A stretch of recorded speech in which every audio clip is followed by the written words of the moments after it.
Hello. It's a great honor to be speaking up here today after being in the audience for so many years.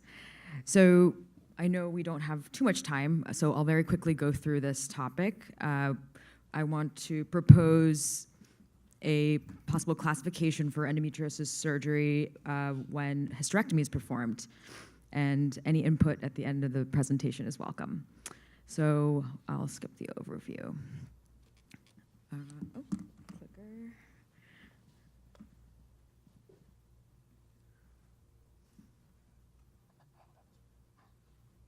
I didn't think this would happen to me. Okay, so why even define this at all? Why define hysterectomy at the time of endometriosis surgery? Why classify any of this? So we'll go through a couple of the reasons why I think this should be. So after completion of family planning, hysterectomy may very well be part of surgery for a patient who's getting endometriosis surgery. Whether or not ovaries are removed at that time is up to the discretion of the surgeon and the patient's age and extent of disease. But the important thing to remember is that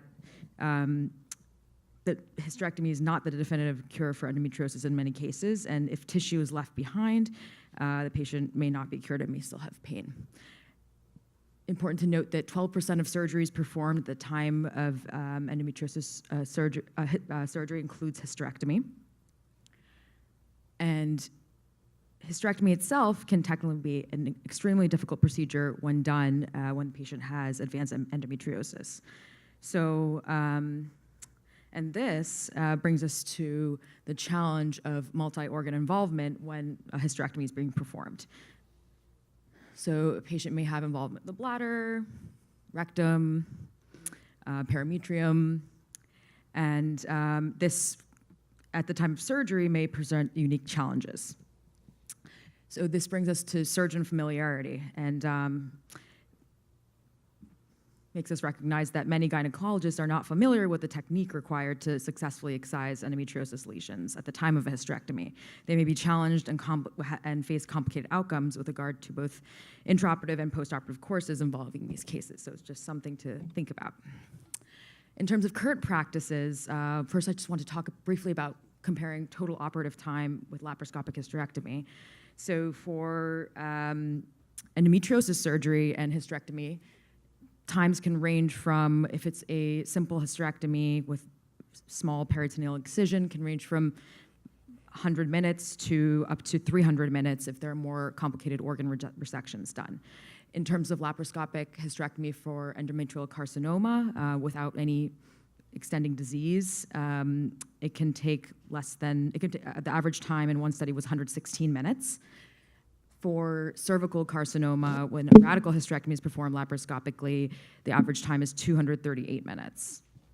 When a simple hysterectomy is performed for an indication such as abnormal uterine bleeding with a uterine size less than 250 grams, the operative time is really based on the expertise of the surgeon, but sometimes it can be as little as 45 minutes. So important to remember that when excision is being done at the time of hysterectomy with patients with advanced endometriosis or endometriosis to any degree, it can really take more time and require more expertise. So how are hysterectomies coded? So there are only a few criteria in the coding system which you can play with when determining how to report to insurance companies and record in your medical records what was done.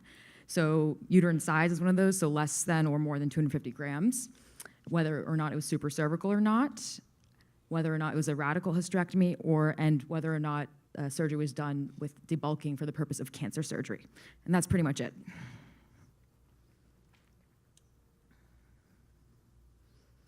So goals for reclassification of hysterectomy at time of endometriosis surgery and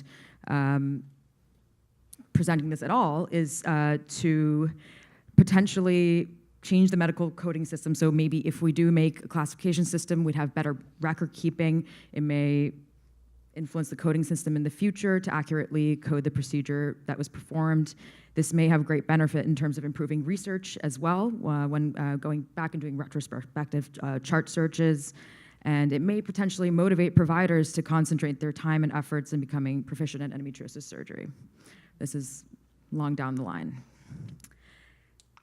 So in terms of modifying hysterectomy for endometriosis surgery, again, we already discussed that a simple hysterectomy alone may not be sufficient for more advanced stages of endometriosis. And extrafascial approaches for hysterectomy at the time of endometriosis surgery often involve techniques that are also used in hysterectomy for carcinoma of the cervix. So one group defined a tailored radical hysterectomy that would also involve removing more extensively into the perimetrium and possibly the vagina as well for deeply infiltrating nodules.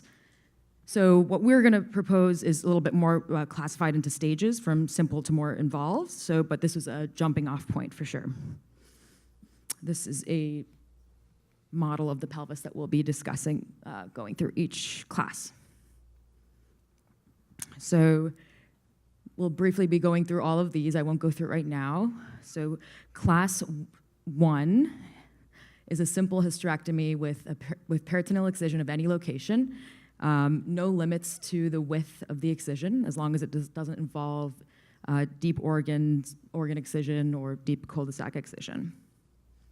So this is a picture of superficial excision around the peritoneum as well with blue dye. And then the uterine arteries are tied as close to the cervix as possible. A class 2A would be an extrafascial hysterectomy with excision of any superficial peritoneum. So class 1, like we said, plus the addition of uterine artery ligation lateral to the ureter, but proximal to the obliterated umbilical artery. This can also involve or nodule resection of the cul-de-sac or rectum without entering rectal mucosa. And again, this is a picture depiction of this with the uterine arteries tied lateral to the ureters with a rectal nodule resection not entering the mucosa. So a class 2B would be the same thing, but with resection and repair of a rectal nodule that may involve mucosa, or resection and repair of a bladder mucosa. And there can be more things added to this, still in progress here, and removal of perimetria. So no picture for that, but we'll skip to class 3A. So this is when the hypogastric artery is ligated due to significant involvement of the pelvic side wall. And if bowel resection, bladder resection, ureter resection, or diaphragm resection with reanastomosis of the organs is also involved. And of course, like we talked about in the conference, if there is any resection of nerves, like the sciatic nerve, or perhaps a rectal disc resection as well, this could be categorized under class 3A. And class 3B would be when multiple organ resections are necessary. These are our pictures here. And just reviewing the levels of uterine artery ligation. So A is class 1, B is class 2, and C is class 3. So there are many areas to improve upon here. So this doesn't reflect at all the extent of adhesions. I didn't reflect specifically on other organ involvement.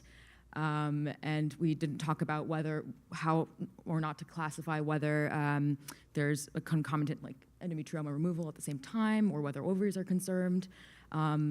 And time of procedure is also not involved in classification, and usually it is not in most hysterectomy classifications. So in conclusion, hysterectomy performed at the time of endometriosis surgery is not so simple, and we all know that. It has the potential to require significant time and expertise and a team-based approach to accomplish and finish.